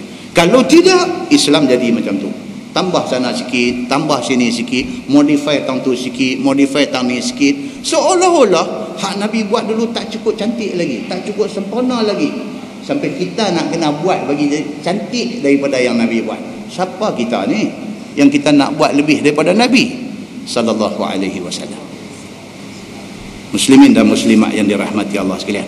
So, dalam ayat ni Allah Subhanahu wa taala bagi tahu benda-benda yang macam ni. Kemudian dia kata apa? Makanan yang disembelih, binatang yang disembelih oleh ahli kitab halal bagi kamu makan, dan demikianlah sebaliknya. Kan kalau pi negeri orang putih dia ada, dia tulis, dia rimak di sana, ini sembelihan ahli kitab. Perbincangan tentang sejauh mana Nasara dan Yahudi yang ada pada hari ini boleh dipanggil ahli kitab, itu bukan perbincangan di Masjid Taqwa ni, bukan. Itu perbincangan di peringkat ulama besar-besar. Itu Dr. Yusuf Al-Qaradawi, dia kena bincang benda ni. Kita tak tahu. Cuma bagi kita hari ini, kalau dia kata yang ni ustaz boleh makan ni, yang ni ahli kitab sebelah, saya kata bikin salam kat dia, saya pergi makan yang lain. Saya rimai pasal benda tu tak pasti. Muslimin dan muslimat yang dirahmati Allah sekalian. Tuan-tuan tahu apa nama sahabat Nabi Umar Al-Khattab radhiyallahu anhu. Umar Al-Khattab radhiyallahu an, dia tetap berpegang mengatakan sebahagian daripada ahli kitab ni kalau sembelih tak boleh makan. Dia berpegang, bukan semua. Hak dia tahu kata okey, betul, ikut hak kitab yang samawi yang Allah buat turun tak apa. Hak mana yang dia dulu nampak longgak dalam kabut ni dia tak mahu. Bila orang tanya dia, apa dia jawab? Dia kata apa syirik yang lebih besar daripada mengatakan Isa itu Tuhan? Apa nak kata ahli kitab ni boleh? Dia kata betul, sebahagian yang betul punya, seperti Abdullah bin Salam. Dia betulnya dia ahli kitab, dia betulnya dia study betul-betul kitab tu, tapi finally apa jadi kepada Abdullah bin Salam? Dia masuk Islam. Pasal apa? Pasal dia betulnya bila dia study Taurat secara clear bagi tahu kata apa? Akan turun Nabi akhir zaman, Nabi Muhammad sallallahu alaihi wasallam. Taurat betul cerita macam tu. Maka dia ambil tahu cerita tentang Nabi Muhammad. Bila Nabi Muhammad sampai di Madinah dalam peristiwa hijrah, dia pergi join dalam orang duk dengar ramai-ramai, sedangkan dia ahli kitab yang menjadi rujukan kepada orang-orang di Madinah. Pasal apa? Pasal dia ahli kitab betulnya. Dia pergi duduk dan dia dengar. Dia perhati Nabi daripada hujung rambut sampai hujung kaki. Dia dengar tiap-tiap patah perkataan yang Nabi habang. Hati dia berdetik. Dia kata inilah Muhammad yang Taurat bagi tahu. Dia pergi jumpa Nabi sallallahu alaihi wasallam. Saya dah cerita dah dalam kuliah kita yang bila dulu tentang peristiwa dia jumpa, dan akhirnya dia kata apa? Dia kata aslimni ya Muhammad. Bagi aku masuk Islam, dan dia masuk Islam. Lepas tu dia kata dekat Nabi sallallahu alaihi wasallam, dia kata wahai Muhammad, dia kata sat lagi sekumpulan ahli kitab akan mai. Hantanya depa yang main ni siapa? Abdullah bin Salam. Depa tak akan komen buruk, melainkan depa akan kata Abdullah bin Salam ni kira terbaik punya manusia. Tapi bila aku keluar main, aku beritahu dekat depa kata aku masuk Islam, tak ada beralih belakang, depa akan condemn aku habis-habisan. Abdullah bin Salam boleh kata dekat Nabi macam tu. Pak kata jadi main. Yang kata Yahudi sekumpulan ahli kitab main. Nabi tengok, Nabi suruh dia masuk dalam.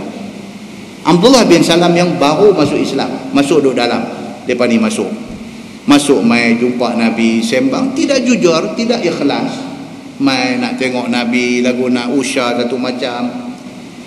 Nabi tanya mereka, apa kenal ke Abdullah bin Salam? Oh kenal, macam mana tahu dia? Nabi kata dia ni macam mana? Oh dia orang yang baik-baik, anak kepada orang yang baik-baik. Dia tidak buat melainkan semua perbuatan yang baik-baik, semua je bagus.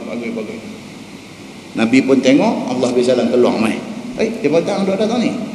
Dia kata, aku dah masuk Islam. Dengar-dengar yang tu, dia kata, hang lah manusia paling tak boleh pakai dalam masyarakat kita ni, dan tak ada satu kebaikan yang ada pada batang tubuh hang ni. Terus keluar nyong. Allah SWT kata kepada Nabi, betul tak aku kata tadi, inilah perangai Yahudi. Dia kata. Muslimin dan muslimat yang dirahmati Allah SWT. Doa ada hari ni, wallahu alam, Tuhan saja tahu mereka macam mana. Cuma saya, kalau mereka kata ni sembelihan ni ahli kitab punya, saya kata nak makan-makan, saya ada.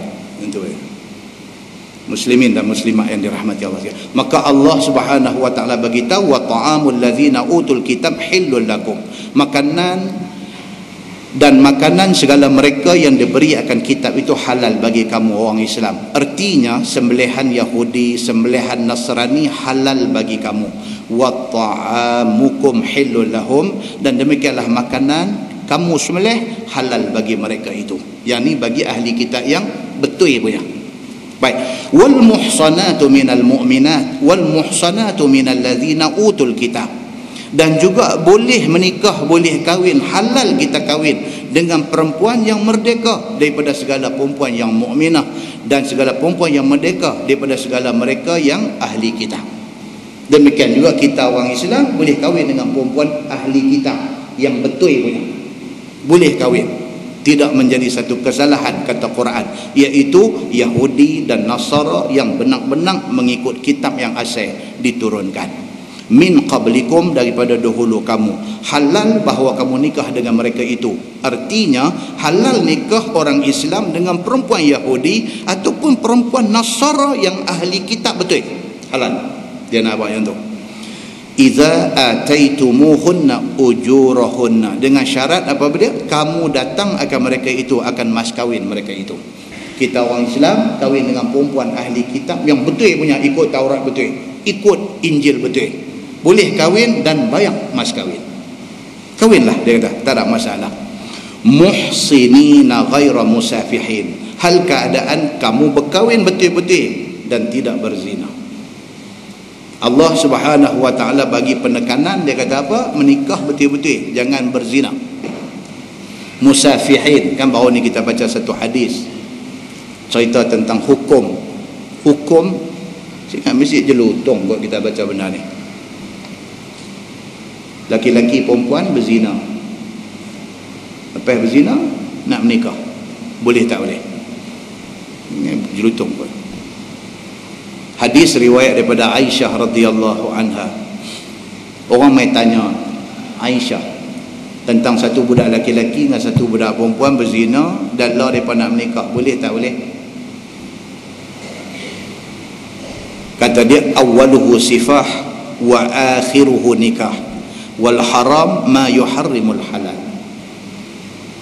Aisyah kata Nabi SAW ada bersabda, Nabi kata awaluhu sifah, tu ayat yang kita baca tadi ni, muhsinina ghaira musafihin. Musafihin itu daripada perkataan sifah, sin fa alif ha kecil.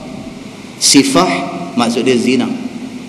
Awaluhu sifah, mula-mula berzina, dua-dua ekor ni berzina. Akhiruhu nikah, lepas dah berzina menikah. Nabi kata wal haram la yuharrimul halal. Nabi kata perbuatan zina yang mereka buat mula itu haram, tetapi zina yang haram itu tidak mengharamkan nikah yang halal ini. Maksudnya dia berzina tu haram, walaupun dia dah berzina, dia dah buat benda haram, lepas tu dia nak menikah, nikah ni benda halal. Walaupun dia dah buat benda haram, dia nak buat benda halal, benda haram itu tidak menghalang dia daripada buat benda yang halal, nikah ni. Maksudnya apa? Kalau pasangan ini dah berzina, mereka nak menikah, bagi menikah, tidak menjadi satu kesalahan. Dan itulah yang dipegang oleh Imam Asy-Syafi'i rahimahullahu ta'ala. Begitu. So Allah kata dalam ayat surah Al-Ma'idah yang kita baca ni, ayat 5 ni, muhsinina ghaira musafihin, maka kamu boleh kahwin, tak ada jadi masalah, dengan syarat tidak berzina. Wala muttakhizi akhdan, dan tidak ambil buat gundik. Allah kata menikah elok-elok, Tak mau piduk buat perempuan simpanan, piduk bela, piduk apa, tak mau macam tu. Ini kerja kotong, ini kerja berdosa, ini kerja haram, ini kerja tidak gugur dengan ambil ayat sembahyang. Pasal apa? Pasal ini dosa besar. Piduk salah faham pula, tak apa ambil ayat sembahyang, kakak dia jatuh habis. Dah. Ini dosa besar. Dosa besar dia tak gugur dengan ambil ayat sembahyang. Baik, firman Allah Subhanahu wa taala, "Wa may yakfur bil iman faqad habita 'amaluh." Siapa yang kufur, yakni murtad daripada iman, maka sesungguhnya telah batal amalannya yang saleh-saleh itu. Sayang tuan-tuan, daripada beranak dalam keluarga Islam, mak Islam, ayah mak hantar pergi mengaji di tadika Islam, masuk sekolah, belajar pendidikan Islam, petang pergi mengaji tambahan ilmu-ilmu Islam, boleh baca Quran, baca sedap pula lagi dan sebagainya. Habis sekolah rendah pergi masuk Al-Masyhur, pergi masuk Al-Irsyad, pergi masuk Maktab Mahmud, pergi masuk Al-Masyhur Sungai Batu, pergi masuk sekolah agama dan sebagainya. Lepas SPM, kerana satu boyfriend yang bukan Islam, dia tinggal Islam ikut boyfriend tu. Quran kata apa? Faqad habita amaluh. Hak daripada awal buat amalan elok-elok kerana murtad tu dia cancel habis semua. Dia cancel habis semua. Habita ni maksudnya sia-sia habis, erase. Dia delete habis segala apa yang dibuat kebaikan sebelum daripada itu. Muslimin dan muslimat yang dirahmati Allah sekalian, itu sebab gejala murtad ni sangat besar. Sangat besar. Kalau ada pihak kes kalimah Allah ni dengan niat yang serong, tuan-tuan boleh kontrol ke kata dia tak berniat serong? Boleh kontrol? Tak boleh kontrol tuan-tuan. Bagi kebenaran aja macam kita tahan tengkok bagilah. Tak ada apa lah. Nak kontrol apa? Muslimin dan muslimat yang dirahmati Allah sekalian. Nah, so jaga benda-benda macam ni. Kita kata kita tak apa, pasal kita duk main masjid. Kita kata kita tak apa, pasal kita reti agama. Tuan-tuan boleh bagi garanti anak-anak tuan-tuan. Boleh bagi garanti cucu-cucu tuan-tuan. Apa dia reti tentang agama ni? Dengan kefahaman dia yang rapuh ni. Bila main di depan dia kekeliruan yang macam ni, 1000 kemungkinan boleh jadi. Kita tak boleh kata, apa ni teruk sangat ke iman budak-budak kita hari ni? Jangan cakap macam tu. Takut disuruh satu hari kena ke cucu hang hantuk kepala pergi ke dinding. Muslimin dan muslimat yang dirahmati Allah sekalian. Islam dia ada satu kaedah. Dia kata sadduz zara'i'. Sadduz zara'i' maksudnya sebarang lubang-lubang yang boleh membawa kepada kerosakan, palang. Jangan bagi ada satu ruang untuk kita korbankan agama kita. Muslimin dan muslimat yang dirahmati Allah sekalian. Firman Allah Subhanahu wa taala, "Wa huwa fil akhirati minal khasirin." Orang yang murtad ini hari akhirat merupakan orang hak paling rugi. Kerana dia tinggal Islam, hari akhirat esok menyesal ni tak tahu nak apa. Atas dunia tinggal Islam pasal boyfriend, atas dunia tinggal Islam pasal tak tahu. Hari akhirat esok, di mahsyar esok, bila dia tengok orang Islam ni pakat duk berbondong-bondong pergi ke syurga, sedangkan dia ditahan di sana dan nak dibawa ke neraka, menyesal dia pada masa tu tak tahu nak apa. Aku ni dah ditakdirkan Allah beranak daripada perut mak Islam. Aku ni dah pun ditakdirkan Allah Subhanahu wa taala kecil-kecil reti baca Quran. Awaklah kerana satu boyfriend ni, awaklah kerana ni aku boleh tinggal Islam aku boleh pilih jalan sesat macam ni. Akibat dia apa dia tuan-tuan? Masuk neraka khalidina fiha abada, kekal dia di dalam neraka selama-lama. Wal iyazu billahi min zalik. Tak tahu figure betul tak betul. Dia kata di Indonesia yang asal Islam, kemudiannya jemerang di agama lain, sudah berjumlah 2 juta orang di Indonesia. Asal Islam, mak Islam, ayah Islam, oleh kerana undang-undang negara dia membenarkan. Tonton tengok di Indonesia. Tengok di Indonesia, laki Kristian, bini Muslim, kahwin. Kalau nak kahwin, anak keluar mai esok pilih dia mau yang mana. Undang-undang membenarkan. Apa jadi kalau betul figure ni 2 juta orang yang lahir daripada keluarga Islam, sama ada dua-dua mak bapa Islam atau pak Islam ataupun mak Islam, kemudiannya pilih agama lain daripada Islam, sudah berjumlah 2 juta orang. Wal-'ayazubillah, minta Allah jauh malapetaka tu daripada kena ke kita di sini. Na'udzubillah tuan-tuan.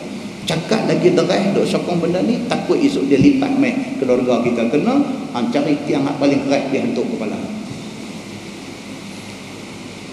Takat anak kita, insya-Allah kita boleh jaga cucu kita. Takat anak kita, insya-Allah kita boleh jaga. Anak kita nak pergi nikah dengan siapa, itu luar kawalan. Luar kawalan. Dia pilih satu boyfriend, satu suami, dia pilih satu girlfriend, satu isteri yang macam mana ke, habis ni hak kita bagi daripada kecil ni, laki dia buat.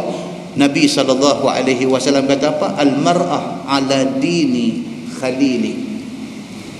Satu perempuan, dia ikut agama kekasih hati dia, suami dia. Mai generasi anak dia pun cucu kita, bukan orang lain, cucu kita. Kita boleh tengok kat jauh tak boleh nak sentuh dah.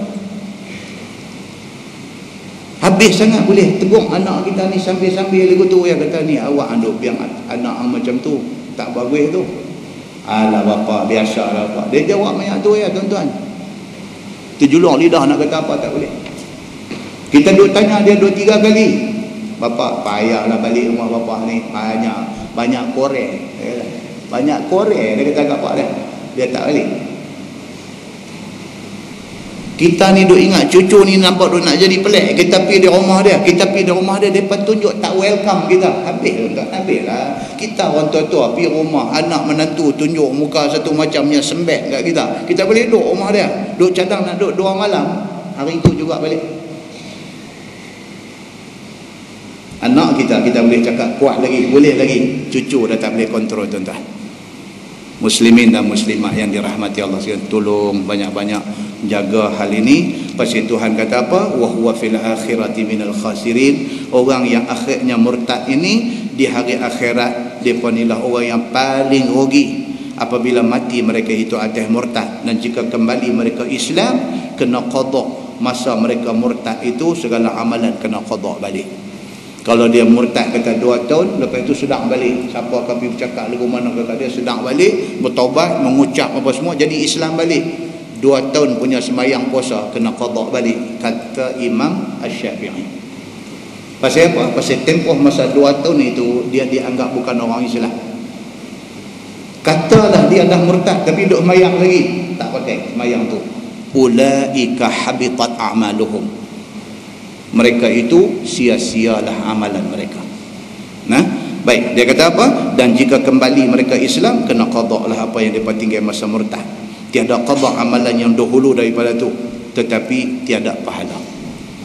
Wallahu a'lam. Lepas ni insya-Allah kita masuk hukum wuduk. Tak ada baca ni, cerita wuduk ni tak ada baca.